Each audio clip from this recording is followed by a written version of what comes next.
الحمدللہ رب العالمین والعاقبۃ للمتقین والصلاۃ والسلام علی سید الانبیاء والمرسلین اما بعد فاعوذ باللہ من الشیطان الرجیم بسم اللہ الرحمن الرحیم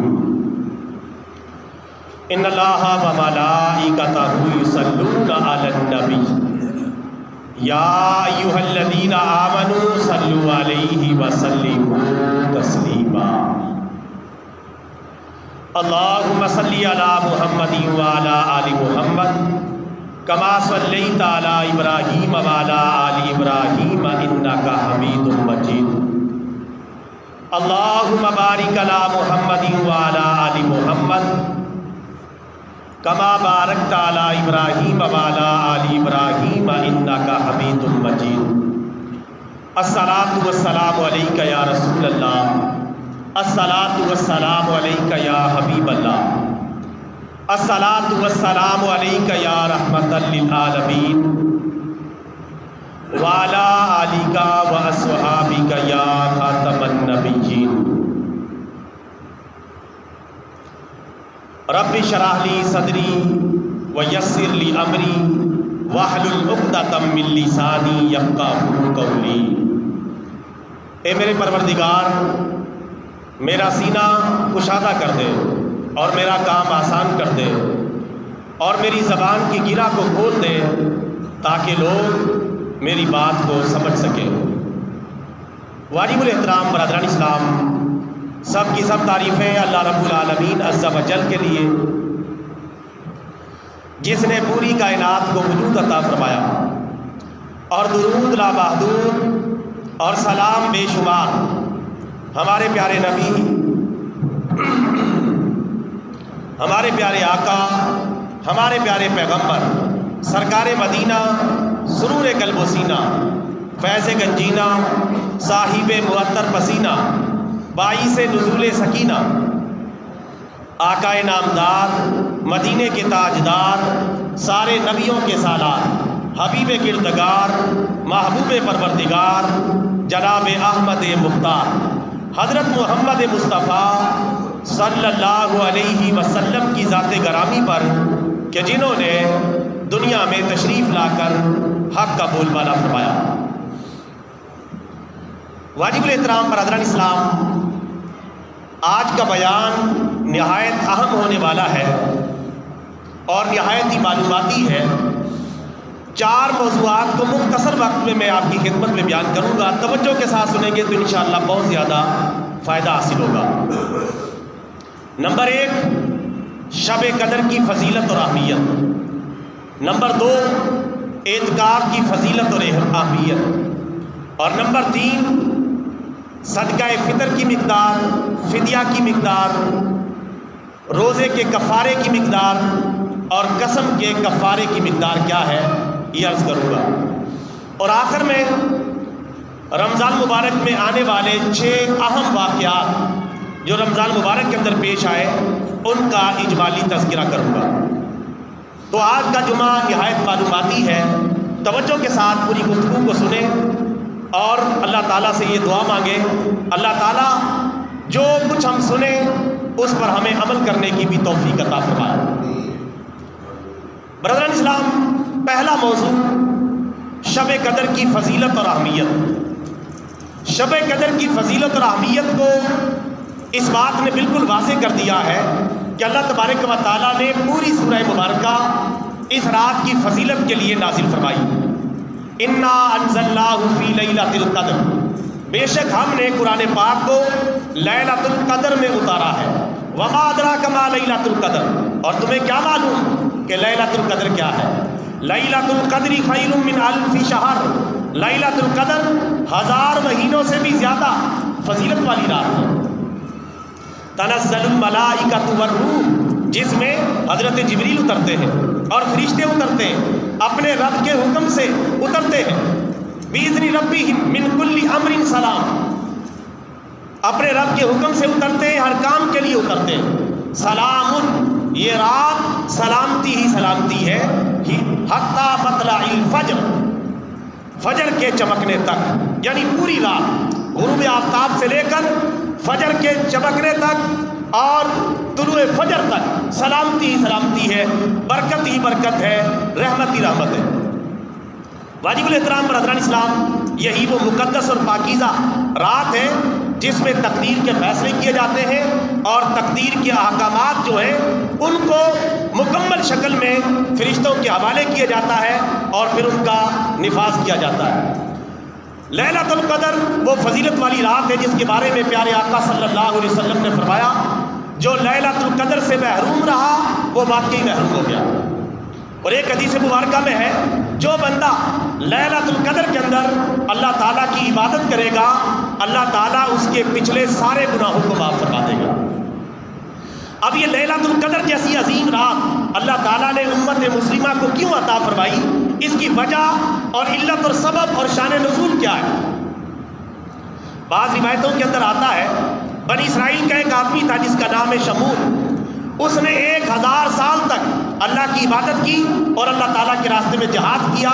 اس کا واقعہ پیارے آقا صلی اللہ علیہ وسلم نے صحابہ کرام کو سنایا تو صحابہ کرام نے بڑا رش کیا کہ ہم تو اتنی لمبی عمر بھی نہیں پا سکتے اور اتنی زیادہ نیکیاں بھی نہیں کما سکتے، اس نے تو بہت بڑا جہاد کیا، اللہ کی عبادت کی، 1000 سال تک اللہ کی عبادت کرتا رہا اور جہاد کرتا رہا۔ تو صحابہ کرام پریشان ہوئے کہ ہم اس کی عبادت کے مقام اور مرتبہ کو کیسے پہنچ سکتے ہیں؟ تو اللہ تبارک و تعالیٰ نے یہ رات عطا فرما دی کہ لیلۃ القدر خیر من الف شہر، اللہ تعالیٰ رمضان کے مہینے میں شب قدر کی شکل میں تمہیں ایسی رات عطا کر رہا ہے کہ جس میں عبادت کرنا 1000 مہینوں کی عبادت سے بھی زیادہ فضیلت والا کام ہے۔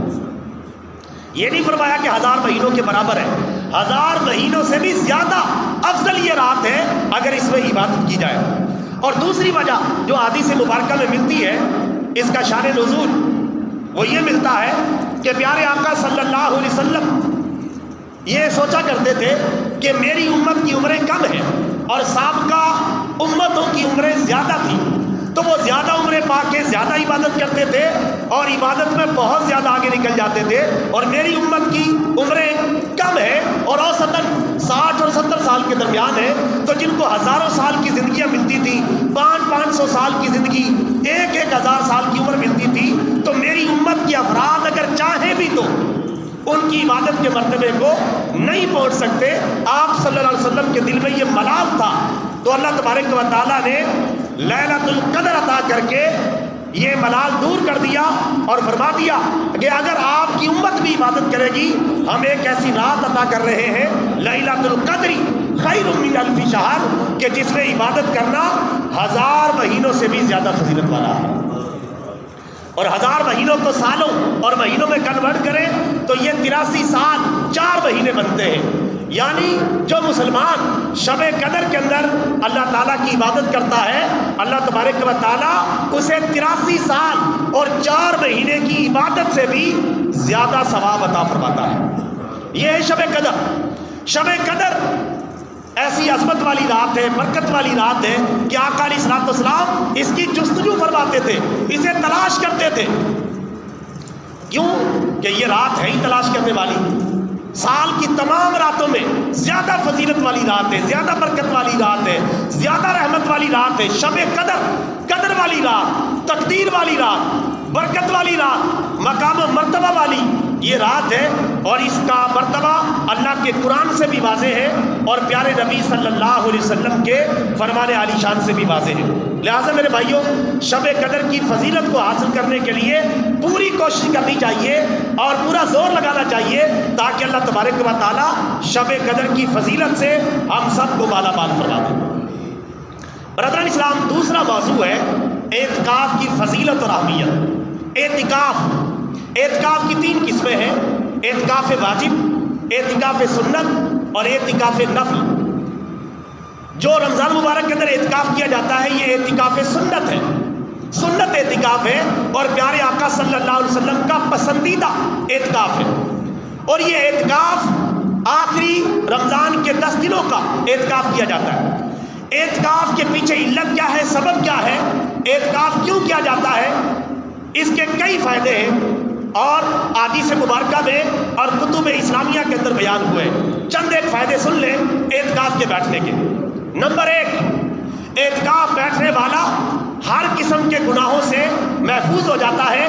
ایک خاص جگہ بیٹھ کر اللہ تعالیٰ کی عبادت کرتا ہے اور سینکڑوں گناہوں سے اللہ تعالیٰ اس کی حفاظت فرماتا ہے۔ نمبر 2، اعتکاف کرنے والا فرشتوں کی مشابہت میں چلا جاتا ہے، یعنی جس طرح فرشتے اللہ تعالیٰ کی عبادت کرتے اور عبادت کے انتظار میں بیٹھے رہتے ہیں اور عبادت کا انتظار کرتے اور عبادت میں لگے رہتے ہیں، یہی حال اعتکاف کرنے والے معتکف کا ہو جاتا ہے۔ وہ بیٹھا رہتا ہے، عبادت کرتا ہے، عبادت کا انتظار کرتا ہے اور مسلسل وہ عبادت کی کیفیات میں 24 گھنٹے ہوتا ہے، گویا کہ اس کی مشابہت فرشتوں کے ساتھ ہو جاتی ہے، اور یہ بھی بہت بڑی فضیلت ہے۔ تیسری بڑی فضیلت، اعتکاف کرنے والا چونکہ مستقل مسجد میں ہوتا ہے تو وہ اگلی نماز کا بھی انتظار کر رہا ہوتا ہے، اور نماز کا انتظار کرنے کا ثواب اسی طرح ہے جس طرح نماز پڑھنے کا ثواب ہے۔ اس لیے نماز کے انتظار کو معمولی چیز نہ سمجھے، نماز با جماعت کا انتظار کرنا، انتظار میں بیٹھے رہنا، اس کا بھی اتنا ہی ثواب ہے جتنا نماز پڑھنے کا ثواب ہے۔ جو بھائی اچانک آتے اور جلدی سے فرض نماز میں شریک ہو جاتے ہیں وہ ان کی برابری ثواب میں نہیں کر سکتے۔ جو پہلے آ جاتے ہیں اور انتظار میں بیٹھے رہتے ہیں کہ جیسے ہی جماعت کھڑی ہوگی ہم تکبیر اولیٰ کے ساتھ جو ہے شرکت کر کے جماعت میں شریک ہو جائیں گے، تو یہ بہت بڑی فضیلت اعتکاف کرنے والوں کے لیے حاصل ہو جاتی ہے۔ اس کے علاوہ نمبر 4 فائدہ، اعتکاف کرنے والے کو وہ تمام نیکیاں خود بخود ہی ملتی رہتی ہیں جو اعتکاف سے باہر رہنے والے کرتے نیکیاں۔ مثال کے طور پہ مریض کی عیادت کرنا، نماز جنازہ میں شرکت کرنا اور اس طرح کی دیگر نیکیاں جن کی وجہ سے اعتکاف کرنے والا مسجد سے باہر نہیں نکل سکتا، تو وہ نیکیاں خود بخود ہی بغیر کیے اعتکاف کرنے والے کے نامہ اعمال میں لکھ دی جاتی ہیں۔ 5واں ایک بڑا فائدہ جو سب سے بڑا فائدہ ہے وہ یہ کہ اعتکاف کرنے والا نماز با جماعت میں شریک ہو جاتا ہے۔ اعتکاف کی ایک بہت بڑی اہمیت اور فضیلت یہ ہے کہ اس کی جماعت کے ساتھ نمازیں ضائع نہیں ہوتی، وہ نماز با جماعت ادا کرتا ہے اور 10 دن تک مسلسل اس پر عمل کرتا ہے تو اللہ تبارک و تعالیٰ اسے مستقل طور پہ جماعت کی برکت سے نیکی کے راستے پر ڈال دیتا ہے۔ اور اس سے بھی بڑی فضیلت اعتکاف والے کی جو سب سے بڑی فضیلت ہے، فضیلت نمبر 6، وہ یہ کہ اعتکاف کرنے والا شب قدر کی فضیلت کو حاصل کرنے میں کامیاب ہو جاتا ہے۔ یہ سب سے بڑی ریزن ہے اعتکاف بیٹھنے کی۔ اعتکاف بیٹھنے کی سب سے بڑی علت اور سبب شب قدر کو تلاش کرنا ہے، کیونکہ شب قدر آخری 10 دنوں کے اندر ہے، اور پیارے آقا صلی اللہ علیہ وسلم نے شب قدر کو تلاش کرنے کے لیے ابتداءً رمضان کے پہلے 10 دنوں کا بھی اعتکاف کیا، اگلے سال رمضان کے دوسرے 10 دنوں کا اعتکاف کیا، اور پھر تیسری مرتبہ رمضان کے آخری 10 دنوں کا اعتکاف کیا، اور فرمایا میں نے شب قدر کی تلاش میں پہلے 10 دنوں کا بھی اعتکاف کیا، پھر دوسرے 10 دنوں کا اعتکاف کیا، اب میں تیسرے 10 دنوں کا اعتکاف کر رہا ہوں شب قدر کو پانے کے لیے اور اس کی تلاش کے لیے، لہٰذا میرے ساتھ مل کے اعتکاف کرو، کیونکہ مجھے دکھا دیا گیا ہے کہ شب قدر کو رمضان مبارک کے آخری 10 دنوں میں رکھ دیا گیا ہے۔ کتنی آسانی کر دی ہے، پورے رمضان پر بھی نہیں پھیلایا، آخری 10 دنوں کے اندر، اور آخری 10 دنوں کی بھی طاق راتوں کے اندر حدیث مبارکہ موجود ہے کہ آخری عشرے، آخری 10 دنوں کی جو طاق راتیں ہیں ان کے اندر شب قدر کو رکھ دیا گیا ہے۔ 21ویں رات، 23ویں رات، 25ویں رات، 27ویں رات اور 29ویں رات، یہ 5 راتیں، ان 5 راتوں میں اہتمام کر لے، اللہ تبارک و تعالیٰ شب قدر بھی عطا کر دے گا، شب قدر کی فضیلت بھی عطا فرما دے گا۔ اور شب قدر کی فضیلت کتنی زیادہ ہے، قرآن سے ہم سب کو معلوم ہے، لیلۃ القدر خیر من الف شہر، لیلۃ القدر 1000 مہینوں سے زیادہ فضیلت والی رات ہے۔ اس ایک رات کے اندر اگر بندہ صحیح عبادت کر لیتا ہے تو 1000 مہینے سے بھی زیادہ مہینوں کی عبادت کا ثواب اس کے نامہ اعمال میں درج کر دیا جاتا ہے۔ یہ اعتکاف کی سب سے بڑی وجہ ہے تاکہ شب قدر ضائع نہ ہونے پائے۔ اس لیے آپ کو پتہ ہے اعتکاف کس دن بیٹھا جاتا ہے، 20ویں روزے کی شام کو، چونکہ اگلی رات جو آنے والی ہے وہ 21ویں رات بنتی ہے، تو پہلی رات کو تاکہ کور کیا جائے پہلی 21ویں جو طاق رات بن رہی ہے تاکہ اسی سے اعتکاف کا آغاز کیا جائے. اگر وہ بھی شب قدر ہو تو اعتکاف کرنے والا اس فضیلت کو حاصل کر لے. بعض بھائی پکے 27ویں جو تاریخ ہے اس کے اوپر ہی فوکس کرتے ہیں, باقی راتوں میں تلاش نہیں کرتے. یہ بہت بڑی غلط فہمی ہے. یہ ٹھیک ہے کہ 27ویں جو رات ہے اس کا امکان سب سے زیادہ ہے, اس کے شب قدر ہونے کے چانسز سب سے زیادہ ہے, لیکن کنفرم نہیں, قسم اٹھا کے نہیں کہہ سکتے, چونکہ یہ رات عدلتی بدلتی رہتی ہے. رسول پاک کے دور میں یہ 21ویں رات کو بھی شب قدر آئی اور رسول پاک نے اس کی خبر دی. اور پھر آپ نے باقی 5 طاق راتوں کا جو ذکر کیا تو اس کا مطلب بالکل واضح ہے کہ یہ رات ایک طاق رات کے اندر نہیں آتی بلکہ یہ بدلتی رہتی ہے, ورنہ ان 5 راتوں کا نام ذکر کرنے کا کوئی فائدہ نہیں ہوتا. ایک ہی 27ویں رات کہہ دی جاتی اور اسی کو فوکس کر لیا جاتا. یہ 5 راتوں کی مقدار کو بیان کرنا اس بات پر دلالت کرتا ہے کہ یہ رات عدلتی بدلتی رہتی ہے اور اپنا مقام تبدیل کرتی رہتی ہے. کبھی 21ویں رات, کبھی 23ویں, کبھی 25ویں, کبھی 27ویں اور کبھی 29ویں رات جو ہے شب قدر بن جاتی ہے. لہذا ہر مسلمان شب قدر کا شوقین ہے, اسے حاصل کرنے کا, اس کی فضیلت کا, تو پھر اس کے لیے تیاری بھی ہونی چاہیے. اور سب سے بہترین تیاری کا طریقہ کیا ہے؟ اعتکاف کیا جائے. اور اگر یہ نہ کر سکے تو پھر ساری نمازیں باجماعت ادا کریں, عشاء بھی باجماعت ادا کرے, تراویح پڑھے اور فجر بھی باجماعت ادا کرے. تو انشاءاللہ جو مستقل جماعت کی پابندی کرتا ہے اللہ تعالیٰ اسے بھی شب قدر کی فضیلت عطا فرما دے گا. اس کی وجہ یہ ہے کہ پیارے آقا صلی اللہ علیہ وسلم نے فرمایا جس نے عشاء کی نماز جماعت کے ساتھ پڑھی اس نے گویا آدھی رات اللہ کی عبادت کی, اور جس نے فجر کی نماز جماعت کے ساتھ پڑھی گویا اس نے پوری رات اللہ تعالیٰ کی عبادت کی. تو انشاءاللہ اگر وہ رات شب قدر ہوئی تو اس کی فضیلت مل جائے گی. اس سے زیادہ کوئی شارٹ کٹ راستہ نہیں. اب شارٹ کٹ کے دور میں جی رہے, بائی پاس کے دور میں بائی پاس سے کٹ مار کے نکل گئے, تو یہاں کوئی زیادہ بائی پاس نہیں کرنا, کوشش یہی کرنی ہے ہر طاق رات کے اندر پوری عبادت کرنی ہے. لیکن پھر بھی کم از کم نماز و جماعت کا راستہ تو ضروری اختیار کرنا ہے تاکہ شب قدر کی فضیلت کو پایا جا سکے. کیونکہ جو بندہ شب قدر سے محروم ہو گیا وہ واقعتاً ہر بھلائی اور ہر خیر سے محروم ہو گیا. چونکہ یہ قدر و منزلت والی رات پورے سال کے بعد آتی ہے, جسے ضائع کر دینا پرلے درجے کی محرومی کی بات ہے. اللہ تعالیٰ ہم سب کو شب قدر کی فضیلت عطا فرمائے. تیسرا موضوع جو میں نے آج کور کرنا تھا وہ ہے میرے بھائیوں صدقہ فطر کی مقدار, روزے کے فدیے کی مقدار, روزے کے کفارے کی مقدار اور قسم کے کفارے کی مقدار. توجہ کے ساتھ سن لیں کہ صدقہ فطر اس سال جو 2024 کا رمضان گزر رہا ہے, اس سال صدقہ فطر کی مقدار کیا ہے؟ صدقہ فطر کی مقدار اس سال کم از کم گندم کے حساب سے 300 روپے فی کس ہے, اور جو کے حساب سے 600 روپے فی کس ہے, اور کھجور کے حساب سے 2400 روپے فی کس ہے, اور کشمش اور میوے کے حساب سے 4400 روپے فی کس ہے. یہ صدقہ فطر کی مقدار ہے. میں نے کم از کم مقدار کا بھی ذکر کر دیا اور زیادہ سے زیادہ مقدار کا بھی ذکر کر دیا ہے. اب مسئلہ یہ ہے کہ جو مسلمان ذرا کمزور ہے, اتنے دولت مند نہیں ہے, وہ صدقہ فطر کی کم از کم مقدار ادا کر لے.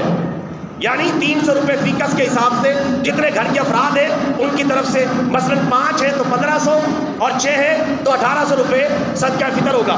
اس میں بڑے چھوٹے کی کوئی قید نہیں, روزہ رکھا ہے نہیں رکھا ہے اس کی کوئی قید نہیں, تھوڑے روزے رکھے زیادہ روزے رکھے وہ ایک الگ مسئلہ ہے.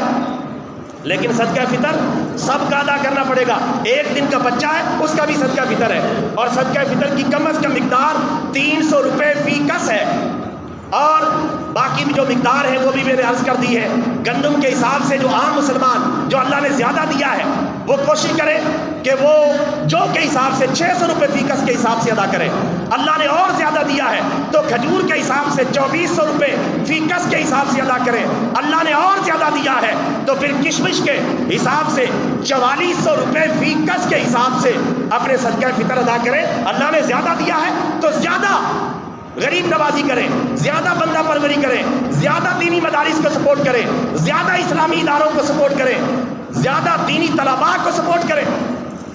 اللہ نے زیادہ دیا ہے تو زیادہ مقدار میں دے، کیونکہ قرآن پاک میں ہے فمن تطوع فهو خیر لکم، جو نفلی نیکی زیادہ کرے گا تو اس کے لیے زیادہ بہتر ہے، لیکن کم از کم مقدار بھی میں نے عرض کر دی ہے، اللہ نے زیادہ دیا ہے تو کم از کم مقدار کی طرف نہ جائے، زیادہ سے زیادہ مقدار کی طرف جائے تاکہ فائدہ بھی زیادہ ہو، ثواب بھی زیادہ ملے، اور غربا، مساکین، دینی طلباء کا فائدہ بھی زیادہ ہو۔ اور کوشش کریں دینی مدارس کو اپنے ان معاملات میں زیادہ ترجیح دیں، چونکہ دینی مدارس بغیر کسی گرانٹ کے اور بغیر کسی سرکاری تعاون کے یہ خدمات سر انجام دے رہے ہوتے ہیں، وہاں آپ کو ڈبل ثواب ملے گا، ایک تو دینی تعلیمات کو سپورٹ کرنے کا اور ایک اپنے جو واجبات ہیں انہیں ادا کرنے کا۔ تو میرے بھائیوں یہ صدقہ فطر کی مقدار ہے۔ اب آ جائیں روزے کے فدیے کی طرف۔ اگر کوئی بندہ دائمی مریض ہے یا کوئی بندہ دائمی مریض ہے یا اتنا بوڑھا ہے جس کے ریکور ہونے کا کوئی امکان نہیں، اس کی طرف سے فدیہ ادا کیا جا سکتا ہے، ایک روزے کا فدیہ۔ ایک روزے کا فدیہ وہی ہے جو صدقہ فطر کا فدیہ ہے، یعنی صدقہ فطر دیا جاتا ہے 300 روپے۔ 300 روپے کے حساب سے اپنا جو ہے فدیہ ادا کرے۔ جو بندہ روزہ نہیں رکھ سکتا، یہ عام افراد کے لیے نہیں، ایسا بیمار جو ریکور نہ ہو سکے اور ایسا کمزور بوڑھا بزرگ یا خاتون کہ جن کے بحال ہونے کا کوئی امکان نہیں ہے، وہ روزہ رکھنے کی پوزیشن میں آ ہی نہیں سکتے، ان کی طرف سے فدیہ ادا کیا جا سکتا ہے 300 روپے فی روزہ کے حساب سے، اور 30 روزوں کا فدیہ بنے گا 9000 روپے۔ تو 9000 روپے اپنا فدیہ ادا کرے گا، اس طرح رمضان کے سارے روزوں کی طرف سے فدیہ ادا ہو جائے گا۔ تیسری چیز روزے کا کفارہ۔ اگر خدا نخواستہ کسی بندے نے جان بوجھ کر روزہ توڑ دیا، جان بوجھ کر روزہ توڑا ہے، تو اس کے اوپر بڑی سخت سزا ہے، قضا بھی ہے کفارہ بھی ہے۔ قضا یہ ہے اس کے بدلے میں ایک روزہ بھی رکھے گا، اور کفارہ یہ ہے کہ 2 مہینے کے مسلسل روزے رکھے گا، اور بیچ میں ناغا کرنا جائز نہیں۔ ناغا کیا تو پھر شروع سے تمام روزے دوبارہ سے رکھنے پڑیں گے۔ اس کی سزا بڑی سخت ہے، چونکہ رمضان کے روزے کی حرمت کو پامال کرنا اسلامی تعلیمات میں ناقابل برداشت ہے۔ اگر مجبوری کوئی ہوئی، گزرا ہوا، اس کی وجہ سے روزہ افطار کر لیا تو پھر تو صرف قضا ہے، لیکن جان بوجھ کے توڑا ہے، کوئی مجبوری کوئی بیماری نہیں، تو اس کی سزا یہ ہے ایک روزہ اس کے بدلے میں بھی رکھے گا بطور قضا کے، اور بطور کفارہ کے 2 مہینے کے مسلسل روزے رکھے گا، اور بیچ میں ناغا کرنا جائز نہیں ہے۔ اگر 2 مہینے کے مسلسل روزے نہ رکھ سکے تو پھر ایک روزہ توڑنے کا مالی جو کفارہ ہے وہ 18000 روپے فی روزہ ہے۔ 18000 روپے فی روزہ ایک روزے کا کفارہ ہے اگر کسی نے جان بوجھ کے روزہ توڑا۔ آگے آ جائے کفارہ قسم کی طرف۔ اگر کسی نے قسم اٹھائی اور قسم توڑ دی تو اس کا کفارہ کیا ہے؟ اس کا کفارہ اس سال 2024 کے اندر 3000 روپے فی قسم توڑنے کا کفارہ ہے، یعنی جو بندہ قسم توڑ دے گا وہ 3000 روپے کے حساب سے جو ہے وہ مطلوبہ جگہ پر مصارف پر جو ہے اتنی رقم جمع کروا دے گا، تو اس کی قسم کا کفارہ ہو جائے گا اور اس سے گناہ ختم ہو جائے گا۔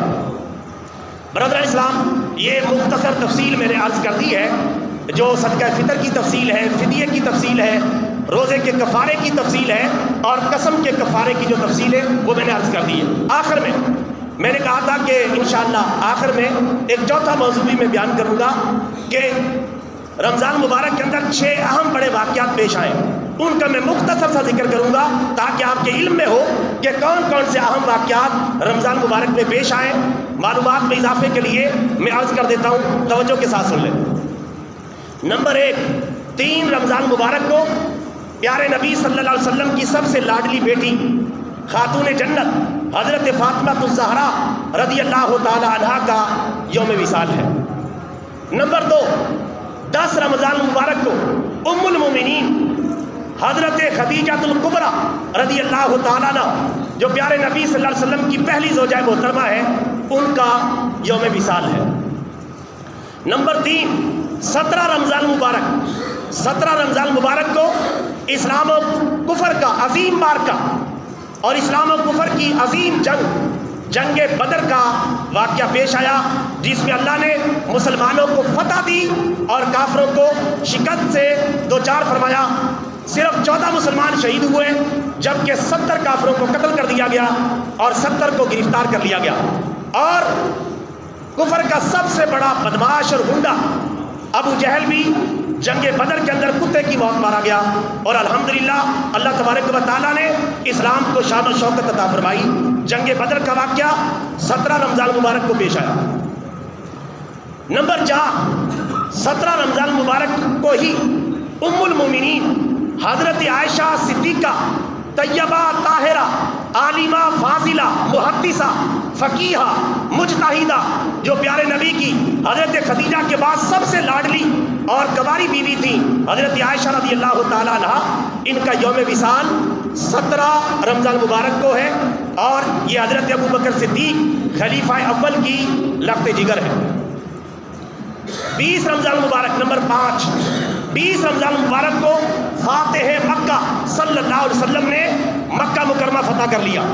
مکہ مکرمہ، جس مکہ مکرمہ سے آپ کو ہجرت پر مجبور کیا گیا، آپ کو نکالا گیا، آپ مدینہ منورہ چلے گئے، اور مدینہ منورہ میں 10 سال قیام کیا، ایک لشکر جرار تیار کیا، اور آقا علیہ الصلوۃ والسلام نے ٹھیک 10 سال بعد مکہ مکرمہ کے اندر فاتح مکہ کی حیثیت سے داخل ہوئے، اور بغیر کسی جنگ کے مکہ مکرمہ کو فتح کر لیا۔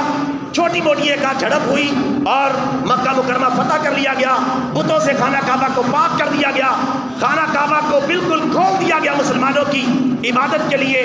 فاتح مکہ نے مکہ مکرمہ فتح کر لیا پوری شان و شوکت کے ساتھ، جہاں سے آپ کو نکالا گیا تھا۔ اللہ تعالیٰ نے وہی کا اقتدار اور حکومت آپ کو عطا کر دی۔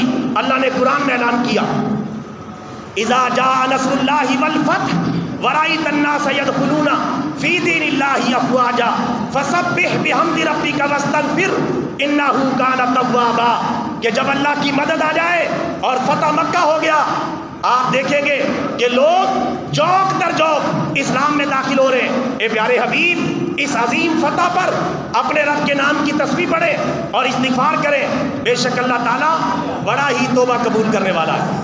تو یہ سورہ نصر اسی پس منظر کے اندر نازل ہوئی۔ نمبر 6 اور آخری بات، 21 رمضان مبارک کو شیر خدا، فاتح خیبر، شیر اسلام، خلیفہ چہارم حضرت علی المرتضیٰ رضی اللہ تعالی عنہ کا یوم شہادت ہے، یوم وصال ہے۔ آپ رضی اللہ تعالیٰ عنہ کو ایک بدبخت ابن ملجم نے خنجر کا وار کر کے نماز پڑھانے کے لیے آپ جا رہے تھے، راستے میں آپ کو شہید کر دیا گیا۔ اللہ تعالیٰ آپ کی قبر پہ کروڑوں رحمتیں نازل فرمائے۔ میرے بھائیوں، کوئی بندہ اس وقت تک صحیح مومن نہیں ہو سکتا جب تک حضرت علی سے پیار نہ کرے۔ سچے مومن کی نشانی ہے حضرت علی سے پیار کرتا ہے، اور منافق کی نشانی ہے حضرت علی سے بغض رکھتا ہے۔ اور اللہ کا شکر ہے، تمام اہل سنت صحابہ کرام سے بھی پیار کرتے ہیں اور اہل بیت سے بھی پیار کرتے ہیں۔ یہ اہل سنت کی ایسی خصوصیت ہے کہ تمام صحابہ کرام سے بھی پیار کرتے ہیں، اور تمام اہل بیت کی محبت کا سمندر بھی ان کے سینوں کے اندر، ان کے دلوں کے اندر ٹھاٹھے مار رہا ہے۔ جبکہ ایک طبقہ ایسا ہے جو اہل بیت کا نام تو لیتا ہے، لیکن صحابہ کرام کی محبت سے ان کے دل خالی ہے۔